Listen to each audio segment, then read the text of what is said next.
వారము ఉదయకాలపు ఆరాధనకు దేవుని మందిరముకు చేరువచ్చినటువంటి ప్రతి ఒక్కరికి మన ప్రభు యేసుక్రీస్తు వారి ప్రశస్త నామములో దేవుని సేవకునిగా మీకు శుభాలు వందనాలు తెలియచేస్తా ఉన్నాను. ప్రభు మిమ్మలను మీ కుటుంబాలను మీరు కలిగి ఉన్న సాంపత్యాన్ని కృపలో భద్రపరిచి దేవుడు నిండారులుగా దీవించునుగాక. లైవ్లో ఆరాధనలో పాల్గొందినటువంటి ప్రియులైన ప్రతి ఒక్కరికి వారి కుటుంబాలకు కూడా నేను శుభాలు తెలియచేస్తా ఉన్నాను. ప్రభు మీ కుటుంబాలను దీవించునుగాక. ఇంతవరకు మనం చక్కగా పాటల ద్వారా స్తుతి ఆరాధన ద్వారా ప్రభువును మహిమపరిచాం. సాక్ష్యముల ద్వారా కూడా మనం ప్రభువును మహిమపరిచాం. మన జీవితంలో ప్రభు చేసినటువంటి మేలులు అవి చిన్నవైనా పెద్దవైనా వాటిని మనం సాక్ష్యంగా పంచుకోవటం ద్వారా ఒకటి దేవునికి మహిమ కలుగుతుంది, రెండవది ఆయా ఇబ్బందులు ఇరుకులు సమస్యలు ఉన్నటువంటి వారు మన సాక్ష్యముల ద్వారా విశ్వాసంలో వారు కూడా బలపడటానికి అవకాశం ఉంటుంది.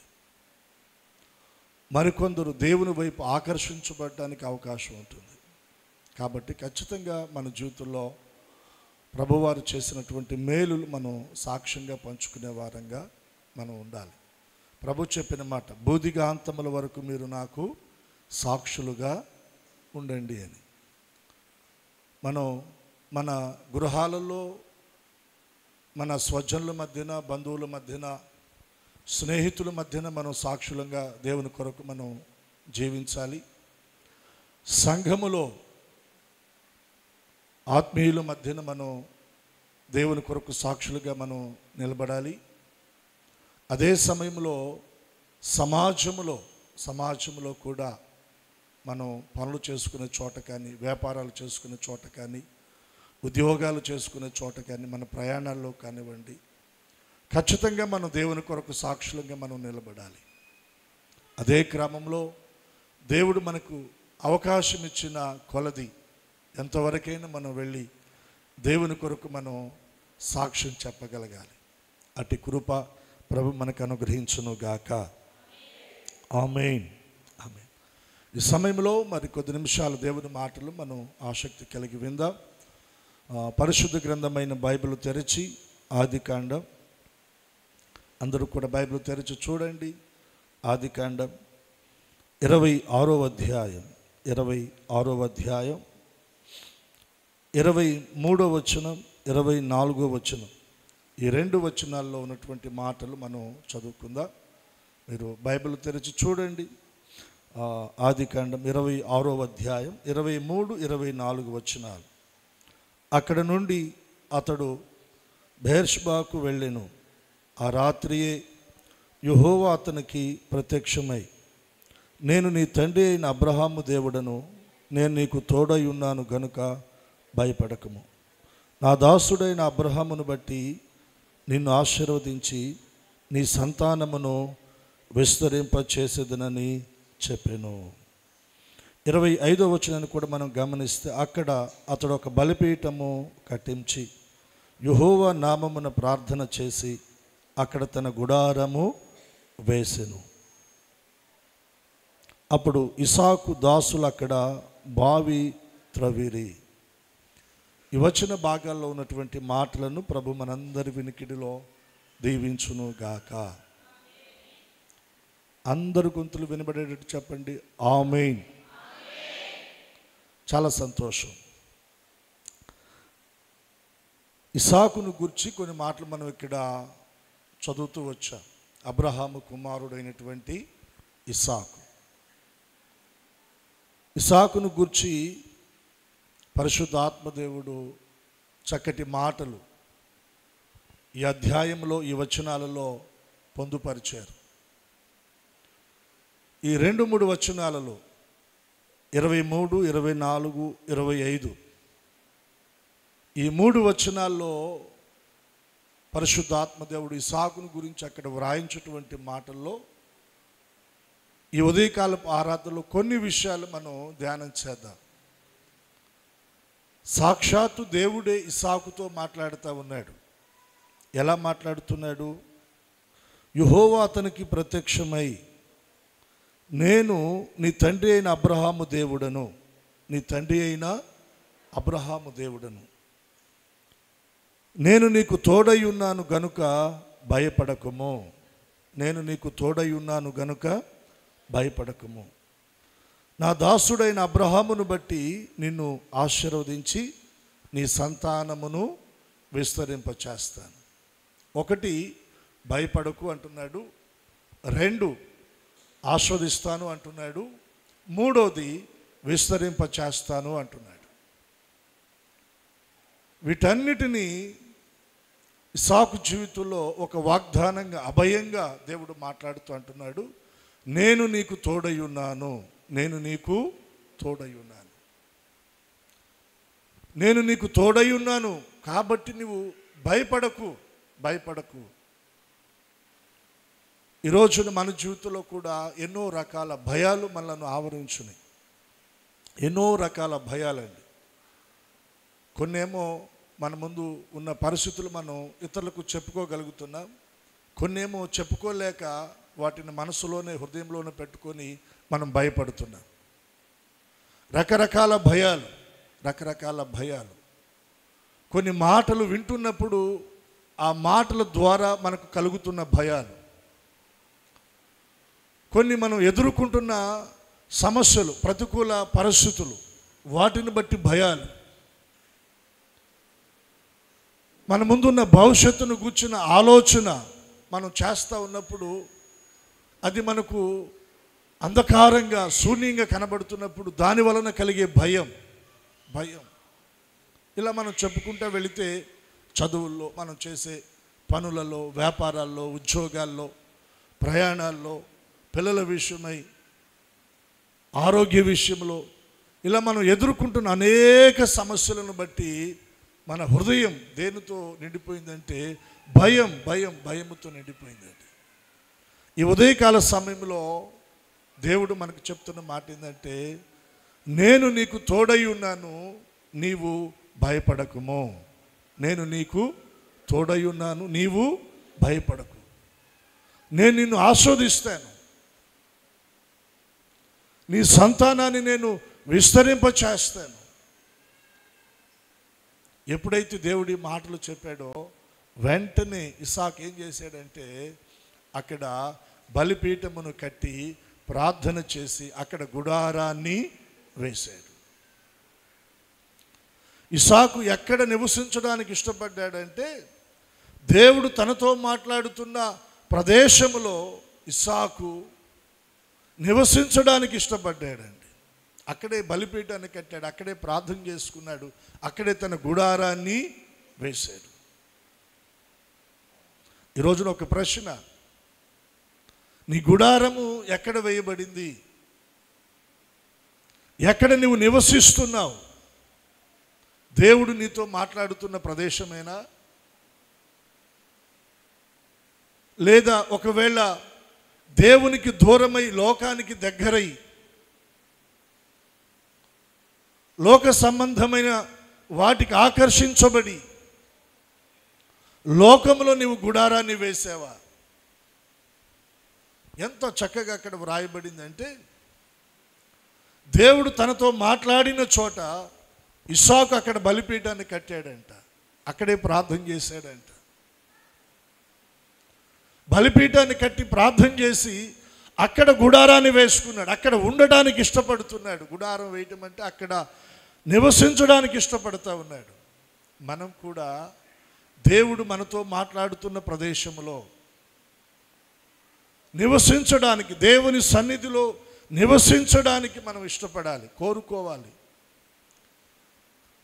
దాని కొరకై మనం మన హృదయం ఎదురు చూడాలి. ఇస్సాకును గురించి అక్కడ వ్రాయబడినటువంటి మాటలండి. ఏ సందర్భంలో ఇస్సాకుతో దేవుడు ఈ మాటలు మాట్లాడుతున్నాడు? ఏమని మాట్లాడుతున్నాడు? నేను నీ తండ్రి అయిన అబ్రహాము దేవుడను, నేను నీకు తోడై ఉన్నాను గనుక భయపడకుము, నేను నిన్ను ఆస్వాదిస్తాను, నీ సంతానము నేను విస్తరింప చేస్తాను.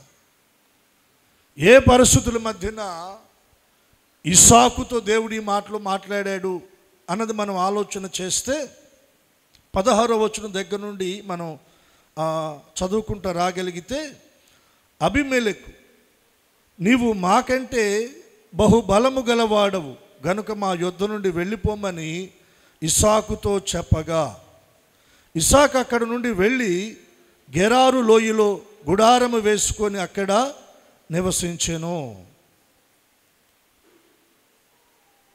ఒక ప్రాంతాన్ని పరిపాలిస్తున్న రాజు ఇస్సాకు దగ్గరకు వచ్చి అంటున్నాడు, అయ్యా నీవు మాకంటే కూడా బలము కలిగినటువంటి వ్యక్తివి, నీవు మా మధ్యన వద్దు నాయన, మా ప్రాంతాన్ని మా ప్రజలను విడిచిపెట్టి దూరంగా నువ్వు ఎక్కడికన్నా వెళ్ళిపో.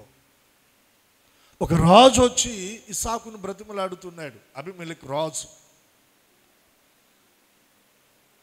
చాలా వినయంగా అబీమెలెకు మాటలను తను స్వాగతించి ఆ ప్రాంతాన్ని విడిచి ఎక్కడికి వెళ్ళాడంటే గెరారు ప్రాంతానికి వెళ్ళాడంట. గెరారు లోయలో గుడారము వేసుకొని అక్కడ నివసించెను.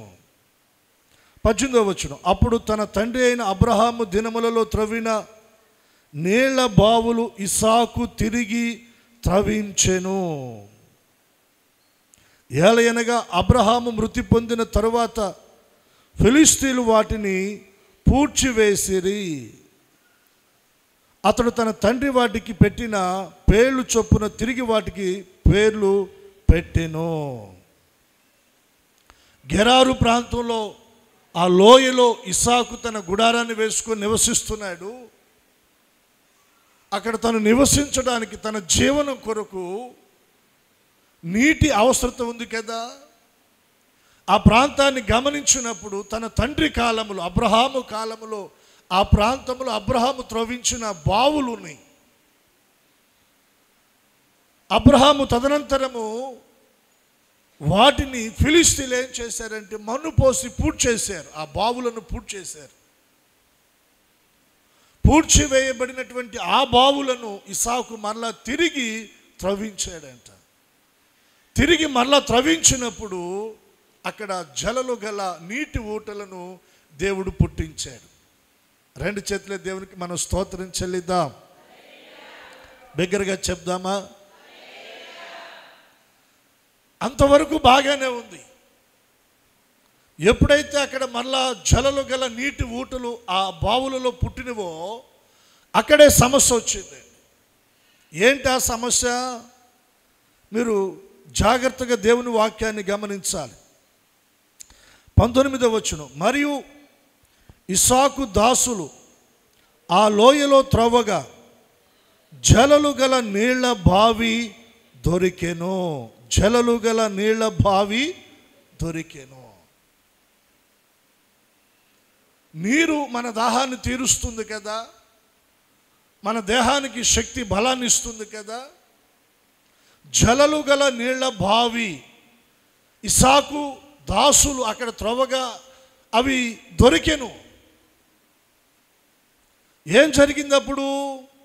మీరు గమనిస్తే 20వ వచనంలో, అప్పుడు గెరారు కాపరులు ఇస్సాకు కాపరులతో జగడమాడి ఈ నీరు మాదే అని చెప్పిరి. గనుక వారు తనతో కలహించినందున అతడు ఆ బావికి ఎసేకు అను పేరు పెట్టెను. ఎసేకు అను పేరు పెట్టెను. జలలు గల నీటి ఊటలు పడిన తర్వాత ఇస్సాకు పశువుల కాపర్లకి ఆ గెరారు లోయ ప్రాంతంలో ఉన్నటువంటి ప్రజల పశువుల కాపర్లకు కలహం వచ్చేసింది. ఎప్పుడైతే జలలు గల నీటి ఊటలు అక్కడ ఆ బావిలో పుట్టినవో ఆ గెరారు ప్రాంతంలో నివసిస్తున్నటువంటి ఆ ప్రజల పశువుల కాపర్లు వచ్చేసి ఆ నీరు మాది అని వీరితో గొడవ పెట్టుకున్నారండి. వాస్తవంగా మనం ఆలోచన చేస్తే ఆ వచనాల్లో మనం చదివాం. ఆ బావులు మొదట ఎవరు త్రవ్వించారు? ఇస్సాకు తండ్రి అయిన అబ్రహాము త్రవ్వించాడు. అబ్రహాము త్రవ్వించిన బావులవి. కాలక్రమంలో వాటిని ఫిలిస్తీన్లు మన్నుపోసి పూర్తి చేశారు. ఆ తర్వాత ఇస్సాకు వాటిని మరలా తిరిగి త్రవ్వించాడు. ఇస్సాకు మరలా తిరిగి త్రవ్విస్తే అక్కడ జలలు గల నీటి ఊటలు పుట్టినాయి. అవి ఇస్సాకునవి. కానీ ఇప్పుడు ఆ గెరారు పశువు కాపర్లు వచ్చేసి అవి మావి అని గొడవ పెట్టుకున్నారండి. ఇప్పుడు ఏం చేయాలి? ఇస్సాకు ఏం చేయాలి? ఇస్సాకు ఏం చేశాడు? మనం ఆలోచన చేస్తే దానికి ఒక పేరు పెట్టాడు. ఏమని పేరు పెట్టాడు? ఎసెకు అని పేరు పెట్టాడు. అక్కడ 2 అని ఒక అంకె వేయబడి కింద ఫుట్ నోట్లో రాస్తాడండి. దానికి అర్థం ఏంటంటే జగడమాడు. అంటే గెరారు పశువుల కాపర్లు ఇస్సాకు పశువుల కాపర్లతో జగడమాడుతూ ఉన్నారు. ఈ నీరు మాదంటే మాది, ఈ నీరు మాదంటే మాదని. వారు ఆ బావులు త్రవ్వల, వారు తండ్రులు తవ్వల, అక్కడ వారు కష్టపడల, వారు ఏ విధమైన పని చేయల. కానీ ఇప్పుడు వచ్చేయమంటున్నారంటే ఆ నీరు మాది అని గొడవ పెట్టుకున్నారు. అక్కడ జగడం మొదలైందండి. జగడం మొదలైతే ఇస్సాకు దానిని పెద్దదానిగా చేయల, ఆ జగడాన్ని పెంచల. ఏం చేశాడంటే మౌనంగా ఆ బావులను గెరారు పశువుల కాపర్లకి అప్పగించి తను ప్రక్కకు వచ్చేసేసాడు. తను ప్రక్కకు వచ్చాడు. ఇక నేను మీకు చెప్పదలిచిన మాట ఏంటంటే మనము మన ఆత్మీయ జీవితంలో,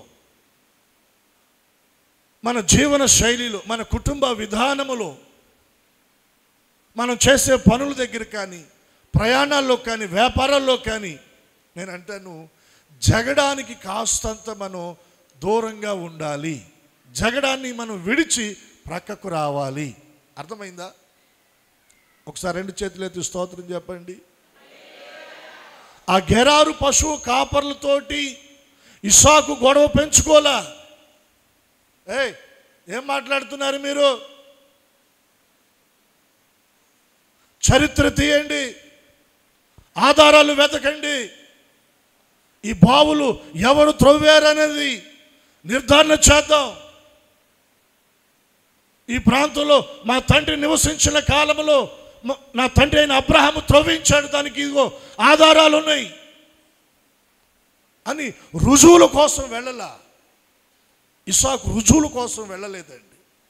అక్కడి నుంచి మౌనంగా పక్కకు వచ్చేసాడు. అక్కడి నుండి మౌనంగా పక్కకు వచ్చాడు. అది వాస్తవంగా ఇస్సాకుదే అయినప్పటికీ కూడా తను జగడంతో దాన్ని తీసుకోవాలనుకోలేదు. ఎవరైతే జగడం పెట్టుకొని అది మాదని అన్నారో వారికి అప్పగించి మౌనంగా అక్కడి నుంచి పక్కకు వచ్చేసాడు. మీరు కావాలంటే ఆ వచనాన్ని మీరు కంటిన్యూ చేస్తే, వారు మరి ఒక బావి త్రవ్వినప్పుడు, మరి ఒక బావి అంటే అది వదిలిపెట్టేసి మరొక చోటుకు వచ్చారు. వారు మరి ఒక చోటుకు వచ్చారు. దానికి కారణం ఏంటంటే జగడము మాకొద్దు, జగడము మాకొద్దు. ఈ జగడాన్ని గురించి ఒక 2-3 రెఫరెన్స్ నేను మీకు ఇచ్చి నేను కొంచెం ముందుకు వెళ్తాను. మీరు చూడండి సామెతల గ్రంథం, ఇది మీరు ఇలాగే గుర్తుపెట్టుకొని, సామెతల గ్రంథం 13వ అధ్యాయం 10వ వచనాన్ని మీరు గమనించండి. బైబిల్ అందరూ కూడా ఓపెన్ చేయండి. ఖచ్చితంగా మీరు ఈ మాటలు మీరు నోట్ చేసుకోండి. 13వ అధ్యాయం 10వ వచనం చదవగలిగినటువంటి ఆ కృప దేవుడు మీకు ఇస్తే స్పష్టంగా దాన్ని వెంటనే మీరు అందుకోవచ్చు, ఇబ్బంది ఏమీ లేదు. 13వ అధ్యాయము 10వ వచనం, గర్వము వలన జగడమే పుట్టును. ఈ జగడం ఎక్కడ పుడుతుంది? ఈ జగడం ఎక్కడ పుడుతుంది? దాని జన్మస్థలం ఏది? గర్వం, గర్వం, గర్వం. గర్విష్ఠులు దేవునికి ఇష్టలని బైబిల్లో ఎక్కడైనా వ్రాయబడిందా? గర్విష్ఠులు దేవునికి ఇష్టలని బైబిల్లో ఎక్కడైనా వ్రాయబడిందా? నాశనానికి ముందు గర్వం నడుస్తుంది. పడిపోవడానికి ముందు అహంకారమైనటువంటి మనసు. గర్విష్ఠులను ఆయన ఎదురిస్తాడు, దీనులకు ఆయన కృపనిస్తాడు. 2 చేతులెత్తి స్తోత్రం చెబుదాం. కాబట్టి గర్వము అనేటువంటి ఆ బీజం మనలో ఎక్కడ ఉండకూడదు. వ్రేళ్లతో కూడా దాన్ని పెకలించి మనం తీయగలిగితే దేవుని కృపను మనం పొందగలం. దేనిని బట్టి మనం గర్విద్దాం చెప్పండి?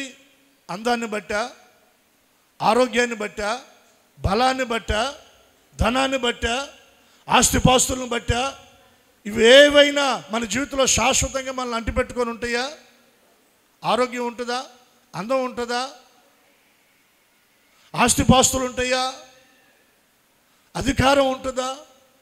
ఇవేవి శాశ్వతమైనవి కాదు. వీటిని బట్టి మనం గర్వించడానికి లేదండి. గర్వం వలన జగడము పుడుతుంది. జగడము యొక్క జన్మస్థలం గర్వం. ఇస్సాకులో ఏమి లేదంటే గర్వం లేదు. రెండు చేతులు ఎత్తి స్తోత్రం చెప్పండి.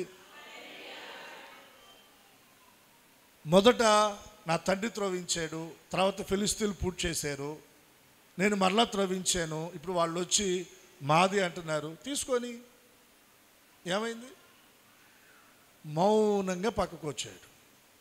ఎప్పుడైనా మన జీవితంలో మనది అన్న దాని మీద వేరే వారు ఎవరైనా వ్యాజ్యం వేస్తే పోతే పోనీలే గొడవ ఎందుకు అని మౌనంగా వదిలేసి పక్కకు వచ్చిన ఆ సందర్భాలు ఏమైనా మన జీవితంలో ఉన్నాయా? ఉంటే నీవు ధన్యుడు. ఇస్సాకు పొందిన ఆశీర్వాదం నీ మీదకి వచ్చునుగాక. కొద్దిగా నష్టపో, నష్టమేముంది? కొద్దిగా నష్టపోయినా దేవుడు తర్వాత తిరిగి నీకు మరలా ఆయన నూరంతలు ఇస్తాడు. మనం జగడానికి కొంచెం పక్కకు రావాలి, దాన్ని మనం దాటి రావాలి. చక్కగా మనం మందిరానికి వస్తున్నాం, ప్రార్థనలో ఎదుగుతున్నాం, వాక్యంలో ఎదుగుతున్నాం, సహవాసంలో ఎదుగుతున్నాం, పరిచయలో ఎదుగుతున్నాం. ఎక్కడైనా ఏదైనా వ్యవహారం వస్తే మాత్రం ఏమంటున్నాం? తగ్గేదే అన్నాడా ఇస్సాకు? వేరే వాళ్ళది దానికోసం ఫైట్ చేయటం కాదండి, అసలు తనదే వదిలేస్తున్నాడు. దేని కొరకై అంటే నాకు జగడం వద్దు, నాకు జగడం వద్దండి, నాకు సమాధానం కావాలి. దేవుని పిల్లలంగా మనం సమాధానాన్ని వెంటాడి దాన్ని మనం పొందుకోవాలి. జగడాన్ని అవసరమైతే ₹1 ఇచ్చి దాన్ని మనం వదిలించుకోవాలి. లోకంలో ఒక మంచి మాట ఉందండి, మంచినంట ₹1 ఇచ్చి మనం కొనుక్కోవాలి. చెడుని ఏం చేయాలి? ₹1 ఖర్చు పెట్టి అయిన దాన్ని మనం ఏం చేయాలి? దూరం చేసుకోవాలి. తాను కష్టపడింది, తన పనివారు కష్టపడింది, దాని కొరకు ఇస్సాకు ధనాన్ని హెచ్చించాడు, ఖర్చు చేశాడు. అయినప్పటికీ కూడా జగడం వస్తే దాన్ని వదిలిపెట్టేసి పక్కకు వచ్చాడు. గర్వం వలన జగడం పుడుతుంది. చూడండి, సామెతల గ్రంథంలోని 26వ అధ్యాయం మీరు 20వ వచనాన్ని చూడండి.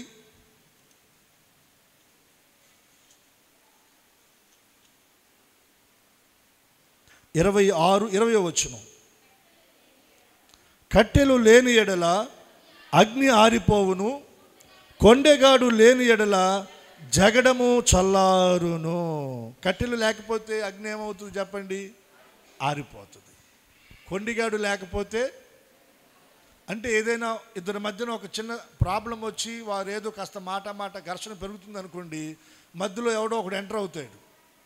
మంచోడు ఎంటర్ అయితేనేమో అది చల్లారుద్ది. ఏమనుంది ఇక్కడ? కొండిగాడు ఎంటర్ అయ్యాడు అనుకో, ఆ సంఘర్షణ లేదా ఆ సంభాషణ, ఆ మాట ఘర్షణ పెరిగి ఏమైపోతుంది? అది జగడంగా మారిపోద్దంటే. కొండిగాడు లేకపోతే జగడము చల్లారిపోతుంది. గర్వం వలన జగడం పుడుతుంది, కొండెగాడు వలన జగడము పెరుగుతుంది. జగడము పెరుగుతుంది. కాబట్టి ఈ విషయాలు కాస్తంత మనం మెలకు కలిగి జాగ్రత్తగా ఉండాలి. చూడండి, ఇంకొక మాట నేను మీకు జ్ఞాపకం చేస్తాను. 17వ వచనాన్ని కూడా మీరు చూడండి. తనకు పట్టని జగడములను బట్టి రేగువాడు దాటిపోవుచున్న కుక్క చెవులు పట్టుకొని వానితో సమానుడు. ఇంకా మరి కొందరు ఉంటారు, తమకు పట్టని జగడములు అంటే అది వారికి సంబంధించింది కాకపోయినా వారు ఇన్వాల్వ్ అయిపోతారండి.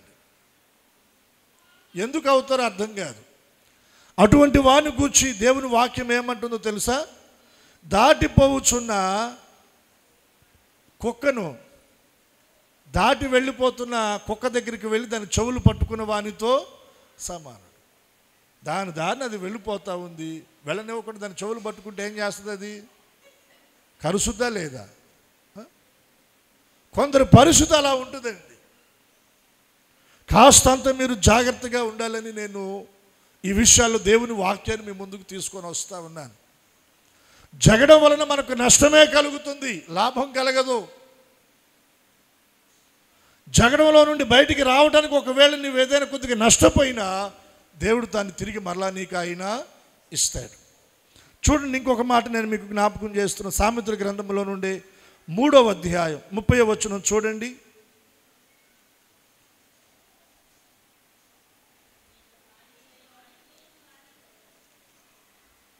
చదివేవాళ్ళకి అది గట్టిగా చదవండి అమ్మా.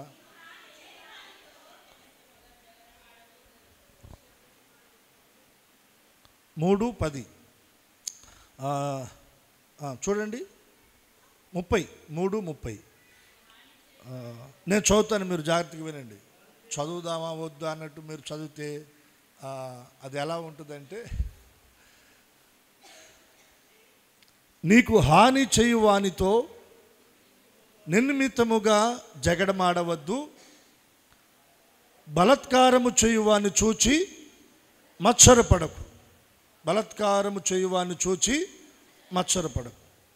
ఇక్కడ ఏమని వ్రాయబడింది? నీకు హాని చేయువానితో అస్సలు నువ్వు తొందరపడి జగడమాడవద్దు. ఇస్సాకు అదే చేశాడు. తనకు ఇబ్బందిని, తనకు నష్టాన్ని కలిగించే ఆ గెరారు పశువు కాపర్లతో ఇస్సాకు జగడమాడలా. చూడండి, మీరు 2వ తిమోతికి రాసిన పత్రిక 2:23 మీరు ఈ వచనాన్ని కూడా మీరు చూడాలి. 2వ తిమోతికి రాసిన పత్రిక 2వ అధ్యాయం 23వ వచనం.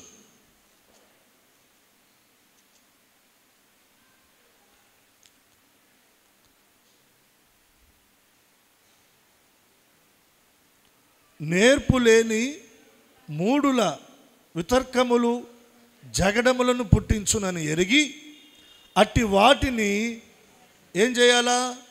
విసర్జించాలా. నేర్పులేని మూడుల వితర్కములు జగడములను పుట్టించునని ఎరిగి అట్టి వాటిని మనం ఏం చేయాలా? అంటే కాస్తంత ఎడంగా మనం ఉండాలి. మీకు ఇన్ని రిఫరెన్స్లు చూపెట్టానండి. దేని కొరకంటే జగడములకు కాస్తంత మనం ఎడంగా ఉండాలి. ఆ రాత్రి యెహోవా అతనికి ప్రత్యక్షమై, నేను నీ తండ్రి దేవుడను, నీ తండ్రి అబ్రహాము దేవుడను,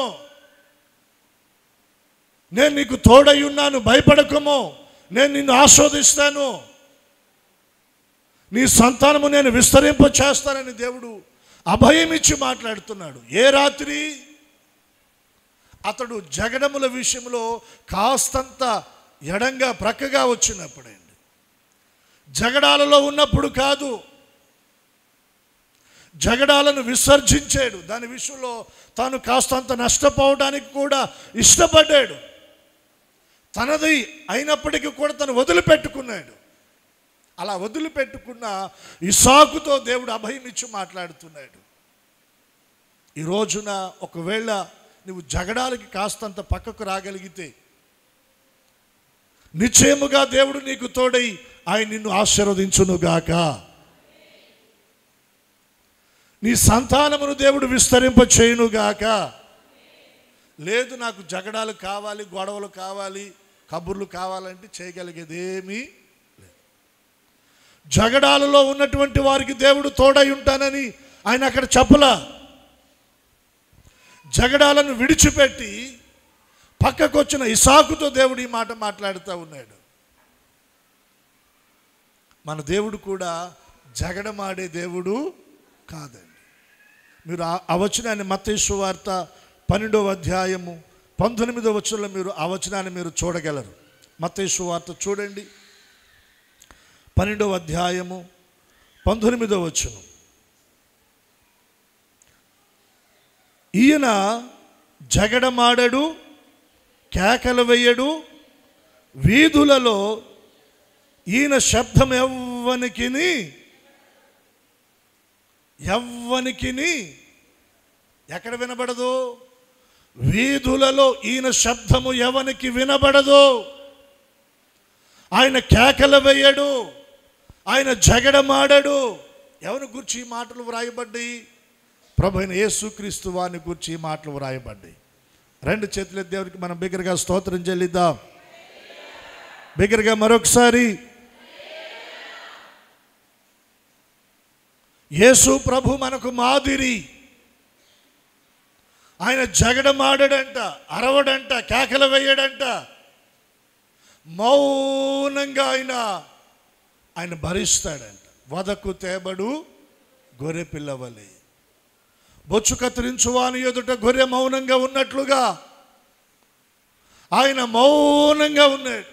నోరు తెరవలేదని దేవుని వాక్యంలో మనం చూస్తామండి. గెరారు పశువుల కాపర్లు కూడా దుమ్మిగా ఇస్సాకు పశువుల కాపర్ల మీదకి వస్తే ఇస్సాకు తన పశువుల కాపర్లకు చెప్తున్నాడు, మీరు కాస్త నిదానించండి, కాస్త మీరు తగ్గండి, కాస్త మీరు వెనక్కి రండి. ఆ పశువుల కాపర్లు అంటూ ఉన్నారు, కాదు నాయనా, మా యజమానుడా, ఈ బావులను త్రవ్వింది మనం, పూడుకులు తీసింది మనం. నీ తండ్రి కాలంలో అబ్రహాము త్రవించిన బావులయ్యా ఇవి.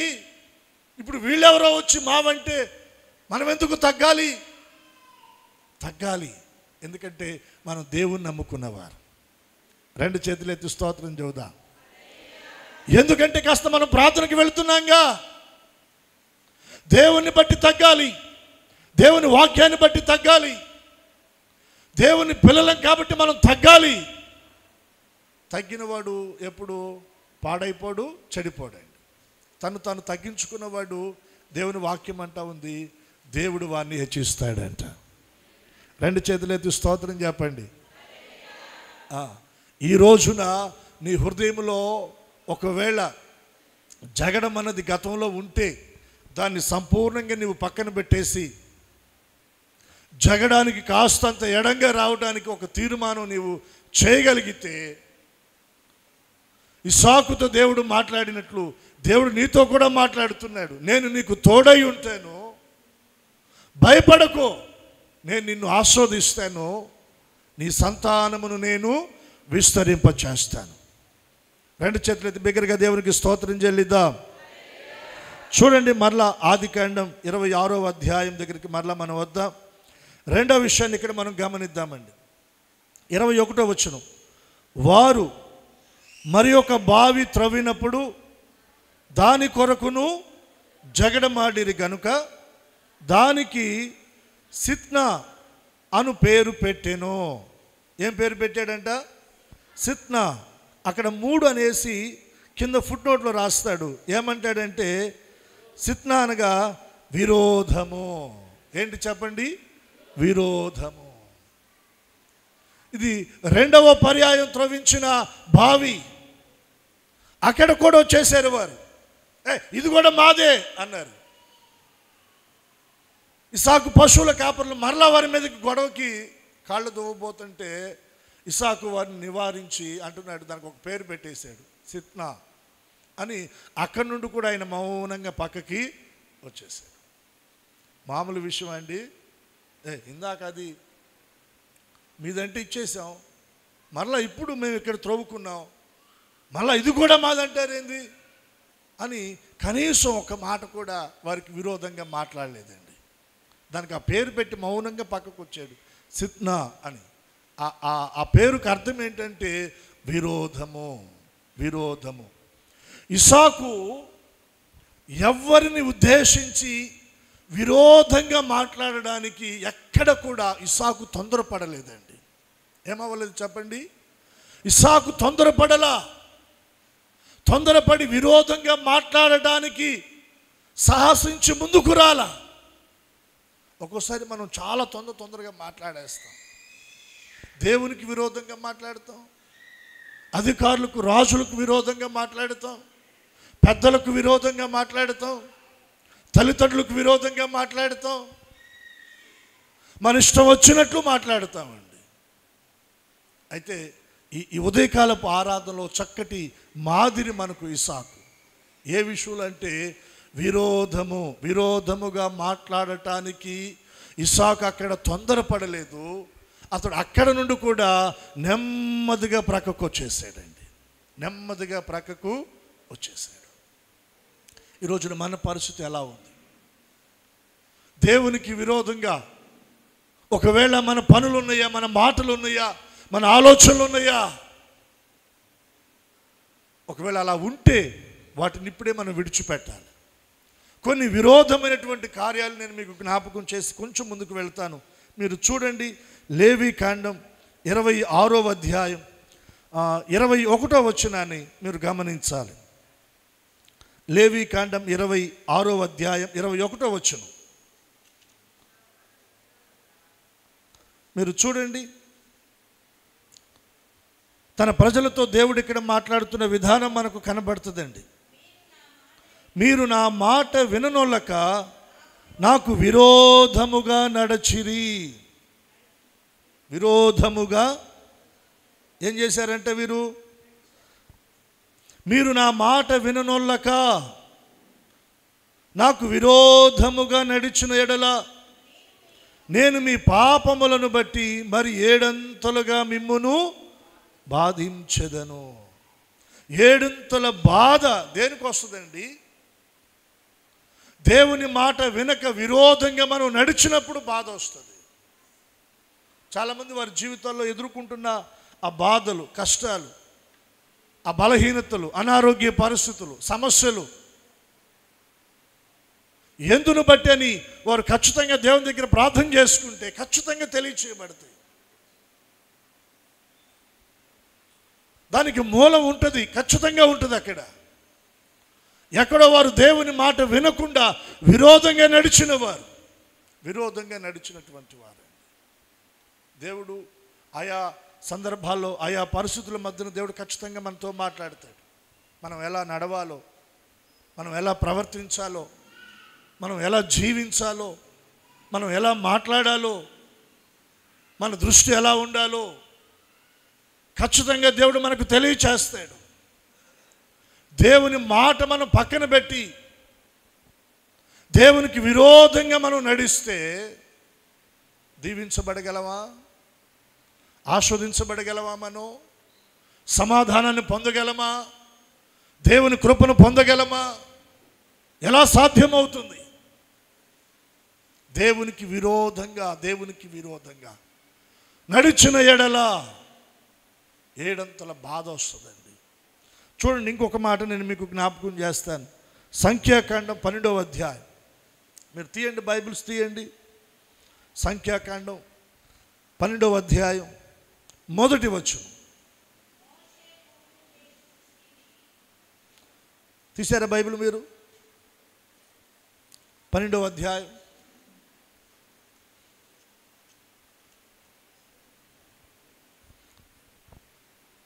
ఎందుకు గ్యాప్ ఇస్తున్నానంటే అందరూ తీస్తారని కొంచెం అలాగ అందరిని గమనిస్తూ ఉన్నాను. ఎవరు బైబిల్ తీస్తున్నారా, ఎవరు బైబిల్ తీయట్లేదా? స్కూల్లో పంతులు గారు ఏం చేస్తారు? పిల్లలు చదువుతున్నారా లేదా గమనిస్తారా లేదా? కొంతమంది పిల్లలు ఉంటారండి, ఆ బుక్స్ అలా పక్కన పెట్టేసి అలా కూర్చుంటారన్నమాట. మందిరానికి వచ్చేటప్పుడు మనం బైబిల్ తెచ్చుకోవాలి. బైబిల్ తెచ్చుకోవటం ఎంత ప్రాముఖ్యమో, మందిరంలో దేవుని వాక్యము చెప్పబడుతున్నప్పుడు ఆ వచన భాగాలను మనం బైబిల్ తెరిచి వాటిని గమనించడం కూడా అంతే ప్రాముఖ్యం. 2 చేతులు ఎత్తి స్తోత్రం చెప్పండి, బిగ్గరగా చెప్పండి.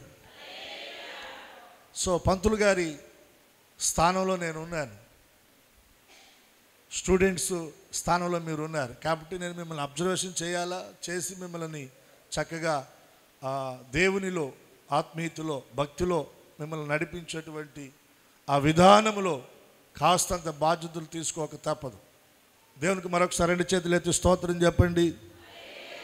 మందిరానికి వచ్చామా, కూర్చున్నామా, వెళ్ళిపోయామా అంటే కుదరదు.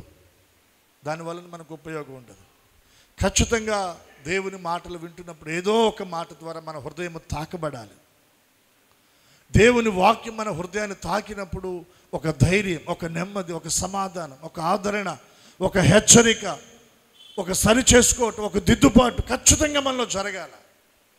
అప్పుడే ప్రయోజనం. లేకపోతే ఏముంది? భోంచేసాం, మనం తిన్న ఆహారం మన దేహం లోపల జీర్ణం అవ్వాలి. జీర్ణమైతేనే అది మన దేహానికి ఆరోగ్యాన్ని కలగచేస్తుంది. జీర్ణం అవ్వలేదనుకో ఏమవుతుంది? తర్వాత పైనుంచో కింద నుంచో అది అప్పటికి మనకు 2 రోజులు నీరసం, లేనిపోయిన సమస్య, బాధ. ఆ బాధ మనకు వద్దు. దేవునికి స్తోత్రం చెప్దామా? హల్లెలూయా. దేవుని వాక్యము మన నరాల్లోనికి, ఎముకల్లోని, కీళ్ళల్లోనికి వెళ్ళిపోవాలి. మన అంతరంగాన్ని శుద్ధీకరించాలి. అది మన హృదయాన్ని పరిశుద్ధపరచాలి. అక్కడున్న కల్ముషం ఏదైతే ఉందో దాన్ని కడిగి వేయాలి. అందుకే మనం దేవుని మందిరానికి వచ్చి దేవునికి 2 చేతులు ఎత్తి స్తోత్రం చెల్లిద్దాం. దేవుని మాట విననొల్లక ఆయనకు విరోధముగా నడిచిన ఎడల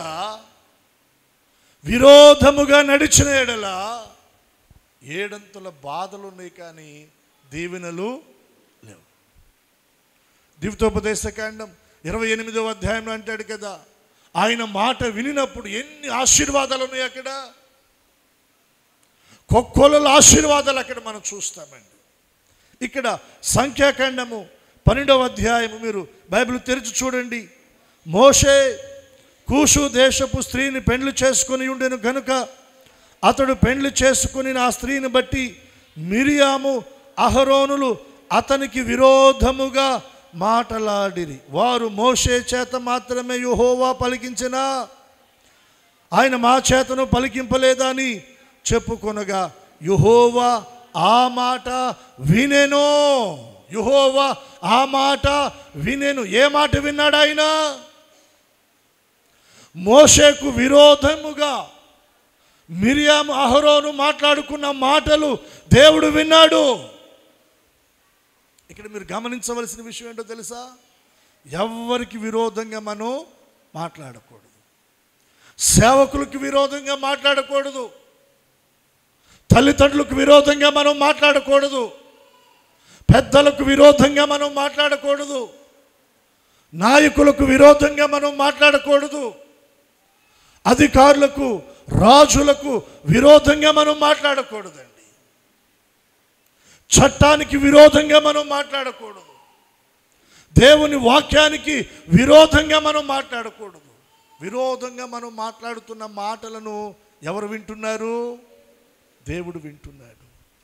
ఒకటి, దేవుని మాట వినక విరోధముగా మనం నడిచిన ఎడల దేవుడు చూస్తున్నాడు. రెండవది, విరోధంగా మనం మాట్లాడిన మాటలను కూడా ఆయన వింటున్నాడు. ఇస్సాకు విరోధముగా ఆ గెరారు పశువు కాపర్లు ఇస్సాకు మీదకి లేచినప్పుడు వారి మీదకి తిరుగుబాటు మరలా చేయలేదు, కానీ ఆ విరోధ భావాన్ని విడిచిపెట్టి మౌనంగా పక్కకు వచ్చేస్తూ ఉన్నాడు. మాట్లాడలేదు, ప్రవర్తించలేదు విరోధంగా, మౌనంగా భరించి పక్కకు వచ్చాడు. ఇక్కడ మనం నేర్చుకోవలసిన పాఠం, విరోధముగా ఎవ్వరికి మనం ఉండకూడదండి. విరోధ భావం మన మనసులో నుండి తొలగించబడునుగాక, మన హృదయంలో నుండి తొలగించబడునుగాక, ఆలోచన తలంపుల్లో నుండి తొలగించబడునుగాక. ఈ విరోధ భావంలో మనకి ఏమొస్తుందో తెలుసా? పగ, కక్ష, గుండెల్లో గూడు కట్టుకునేటువంటి ఆ విధానం ఏర్పడుతుందండి. దాన్ని మనం ఆ మొక్కప్పుడే దాన్ని మనం త్రుంచివేయగలిగితే అవి మన హృదయంలో ఇక మ్రానుగా మారవు. చాలామంది ఈ విరోధ భావాన్ని పెట్టుకొని వారి జీవితాల్లో ఎంతో నష్టాన్ని తెచ్చుకుంటూ ఉన్నారు. దేవుని వాక్యాన్ని బట్టి దేవుని సేవకునిగా నేను మీకు ప్రేమగా చెప్తా ఉన్నాను. విరోధత్వాన్ని, విరోధ భావాన్ని, విరోధంగా నడిచే విధానాన్ని, విరోధంగా మాట్లాడే విధానాన్ని మనము విడిచిపెట్టుదుముగాక. అలా విడిచిపెట్టి ప్రక్కకు వచ్చాడు. ఎవరు? ఇస్సాకు. చూడండి, మీరు మరలా ఆదికాండం 26వ అధ్యాయం మీరు 22వ వచనాన్ని మీరు కంటిన్యూ చేస్తే, అతడు అక్కడ నుండి వెళ్ళి మరి ఒక బావి త్రవ్వించెను, దాని విషయమై వారు జగడమాడలేదు గనుక అతడు ఇప్పుడు యెహోవా మనకు ఎడము కలగ చేసి ఉన్నాడు గనుక ఈ దేశమందు అభివృద్ధి పొందుదామనుకొని దానికి రహేబోత్ అను పేరు పెట్టెను. ఏం పేరు పెట్టాడంట? రహేబోత్. అక్కడ 4 అనేసి కింద ఒక చిన్న ఫుట్ నోట్లో రాస్తాడు, అనగా ఎడము. ఎడము ఈ వచ్చిన భాగంలో మీరు బాగా గమనించవలసిన మాటలండి. అతడు అక్కడ నుండి వెళ్ళి మరి ఒక బావి త్రవ్వించెను, దాని విషయమై వారు జగడమాడలేదు గనుక అతడు ఇప్పుడు యెహోవా మనకు ఎడము కలగ చేసి ఉన్నాడు గనుక ఈ దేశమందు అభివృద్ధి పొందుదామనుకొని. ఏ దేశమందు? జగడము లేని దేశం, విరోధ భావము లేని దేశం.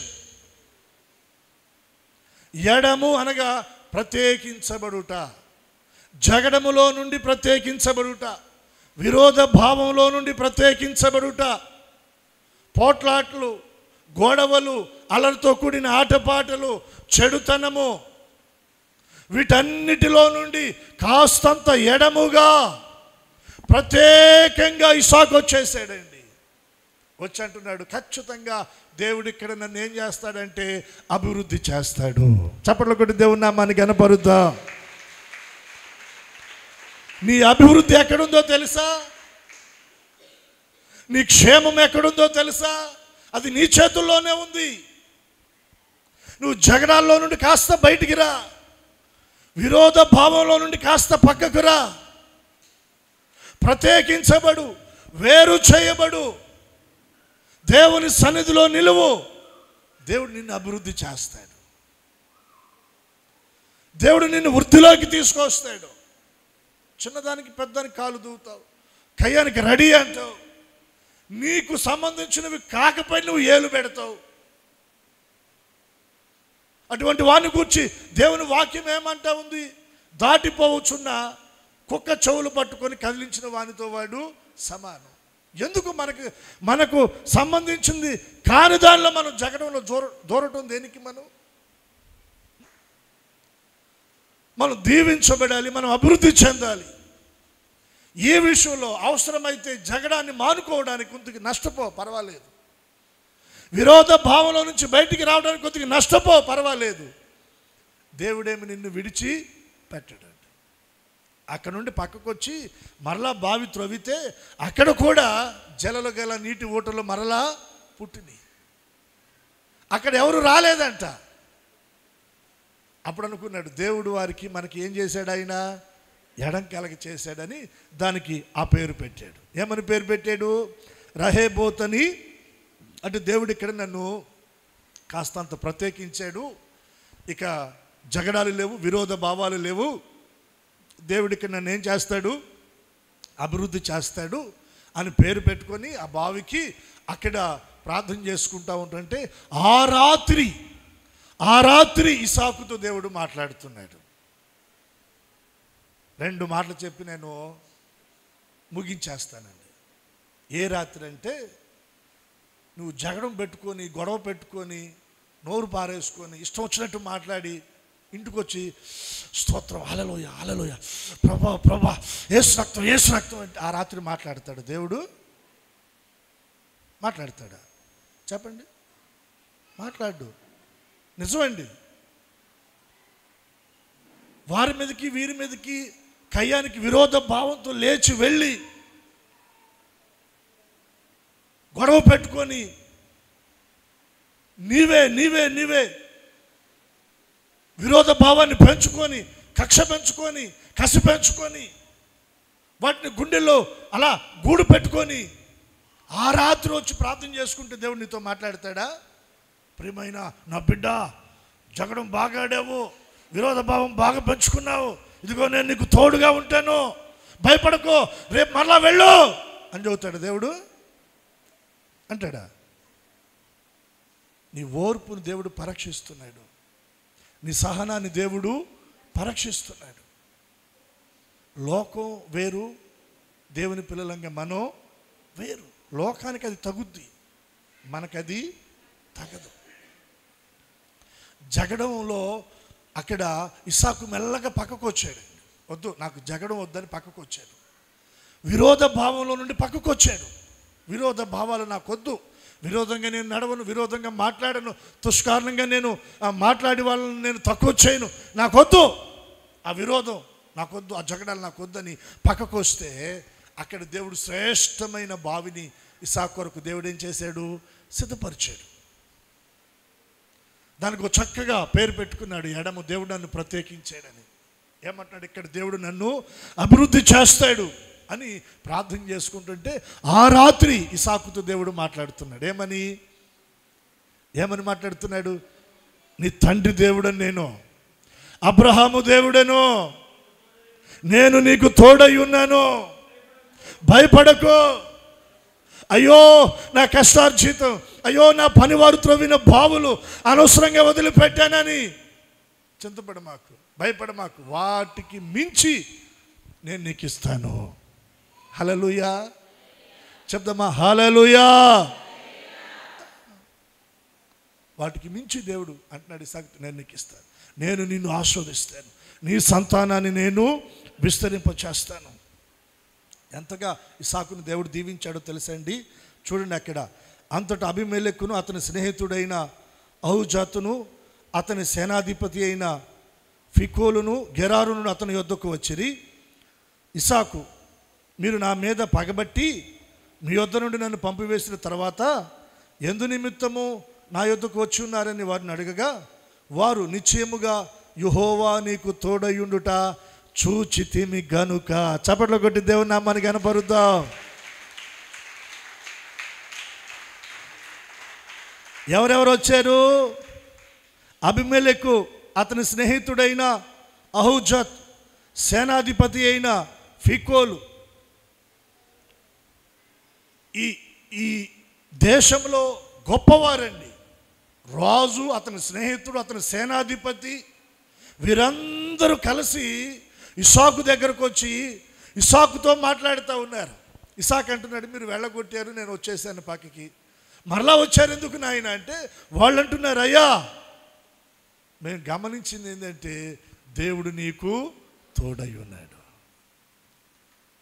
చూడండి, వారిలో భయం వచ్చేసింది. ఇస్సాకుకి ఎవరు తోడై ఉన్నారు? మనం పక్కన పెట్టాం, కానీ అతనికి ఎవరు తోడై ఉన్నారు? దేవుడు తోడై ఉన్నాడు. నీకు దేవుడు తోడై ఉన్నట్టుగా అన్యులు వారు గ్రహించాలి. గ్రహించినప్పుడు వారిలో దేవుని భయం వచ్చేస్తుందండి. వారు వచ్చి, అయ్యా దేవుడు నీకు తోడై ఉన్నాడు, కాబట్టి గతంలో జరిగిన దాన్ని మర్చిపో, పక్కన పెట్టు, ఇప్పుడు నీకు మాకు మధ్యన ఒక నిబంధన మనం చేసుకుందాం. ఏంటి ఆ నిబంధన? చూడండి ఏమంటున్నారు, మనకు అనగా మాకు నీకు మధ్యన ఒక ప్రమాణం ఉండవలెను, మేము నిన్ను ముట్టక నీకు మేలే తప్ప మరేమి చేయక నిన్ను సమాధానముగా పంపివేస్తాము కనుక నీవును మాకు కీడు చేయకున్నట్లు నీతో నిబంధన చేసుకుందామని అనుకుంటుంది. ఇప్పుడు నీవు యెహోవా ఆశీర్వాదము పొందిన వాడవనిరి. మరొకసారి చప్పట్లు కొట్టండి. అర్థమైందా మీకు ఆ మాట? యెహోవా ఆశీర్వాదము పొందిన వాడవు నీవు. ఎవరు చెప్తున్నారు? ఒక అన్యుడు, అబీమెలెకు రాజు చెప్తున్నాడు. అతనితో వచ్చిన స్నేహితుడు, అతని సేనాధిపతి చెప్తా ఉన్నాడు, దేవుడు నీకు తోడై ఉన్నాడు, దేవుడు నిన్ను ఆస్వాదించాడయ్యా. ఎవరికి దేవుడు తోడై ఉంటాడు? ఎవరిని ఆయన ఆస్వాదిస్తాడంటే జగడాల్లో నుండి పక్కకు వచ్చినటువంటి వారు, విరోధ భావంలో నుండి పక్కకు వచ్చినటువంటి వారు, ప్రక్కకు వచ్చి ప్రత్యేకంగా జీవించిన వారు, దేవుని కొరకు జీవించిన వారికి దేవుడు తోడై ఉండి వారిని ఆస్వాదిస్తాడు. అట్టి కృప ఈ ఉదయకాలపు ఆరాధనలో చేరిన మనందరికీ ప్రభు అనుగ్రహించునుగాక. ప్రార్థన చేసుకుందాం. తలలు వంచండి, కళ్ళు మూయండి. ఎక్కడ వారు అక్కడ తలలు వంచి కళ్ళు మూయండి. ప్రార్థన చేసుకుందాం.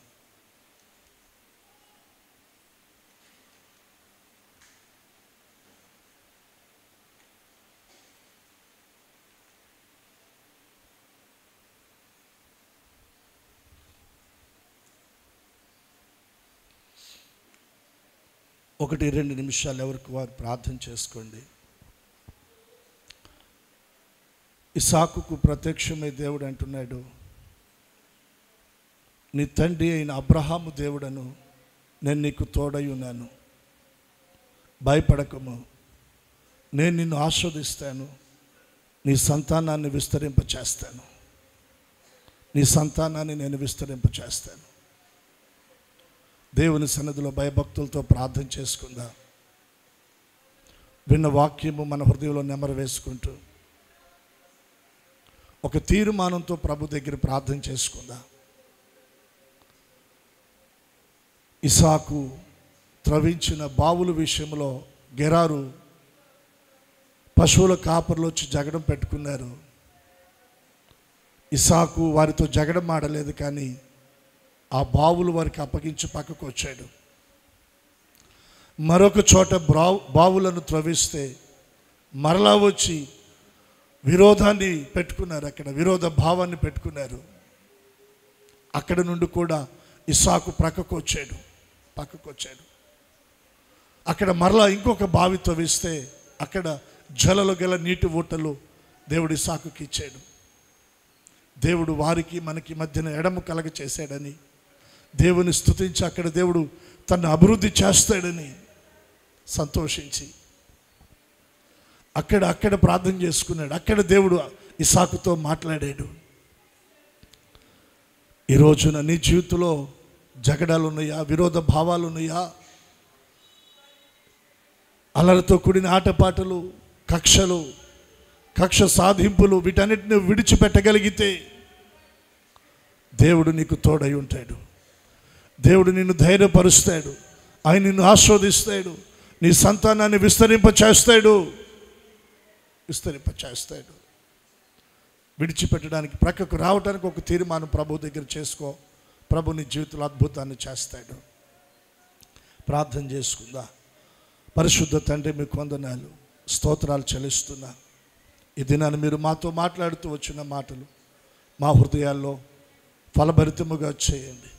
ఇస్సాకు వలె జగడములో నుండి మేము పక్కకు రావాలి, విరోధ భావంలో నుండి మేము ప్రక్కకు రావాలి, మేము ప్రత్యేకించబడాలి నాయన. అప్పుడే మీరు మాకు తోడై మమ్మల్ని మీరు ఆస్వాదిస్తారు. ఈ సత్యాన్ని మేము గ్రహించిన వారమై ఈ ఆత్మీయ అనుభవాలలో మేము ముందుకు కొనసాగించబడటానికి మీరు మాకు సహాయం చేసి మమ్మల్ని బలపరచండి, మమ్మల్ని దీవించండి, మహిమ పొందండి. మీ చేతులకు మమ్మల్ని అప్పగించుకుంటూ యేసు ఘననామమును ప్రార్థించి అడిగి వేడుకొనుచున్నాము తండ్రి. ఆమేన్. ఆమేన్.